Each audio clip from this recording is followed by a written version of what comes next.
प्रिय मित्रों, नर्मदा नदी जो है उसके हर पत्थर पर भगवान भोलेनाथ हैं। आखिर क्यों है?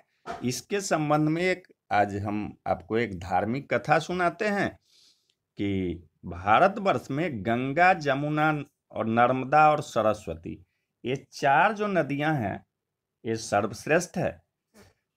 इनमें भी इस धरती पर गंगा की बराबरी करने वाला कोई नदी नहीं है।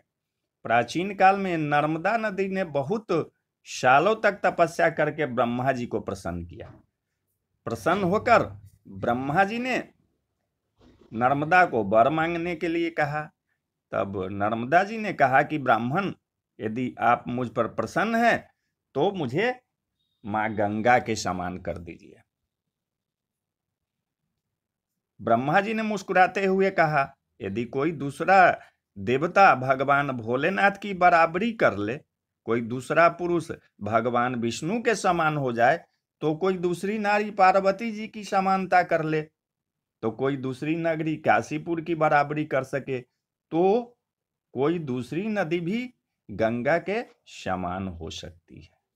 ब्रह्मा जी की बात सुनकर नर्मदा उनके वरदान का त्याग करके काशी चली गई और वहां पिलपिलार्थ में शिवलिंग की स्थापना करके भगवान भोले शंकर की तपस्या करने लगी। भगवान शंकर उन पर बहुत प्रसन्न हुए और वर मांगने के लिए कहा। तब नर्मदा ने कहा कि भगवान तुच्छ वर मांगने से क्या लाभ, बस आपके चरण कमल में मेरी भक्ति बने रहे।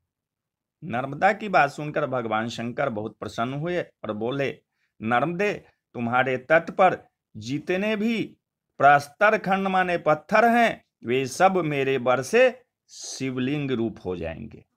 गंगा में स्नान करने पर शीघ्र ही पाप का नाश होता है और जमुना 7 दिन के स्नान से और सरस्वती 3 दिन के स्नान से सब पापों का नाश करती है, परंतु तुम्हारे दर्शन मात्र से संपूर्ण पापों का निवारण हो जाएगा। तुमने जो नर्मदेश्वर शिवलिंग की स्थापना की है वह पुण्य और मोक्ष देने वाला होगा। भगवान शंकर उसी लिंग में लीन हो गए। इतनी पवित्रता पाकर नर्मदा भी प्रसन्न हो गई। इसलिए कहा जाता है कि नर्मदा का हर कंकर शंकर है। बोलिए हर हर महादेव, हर हर।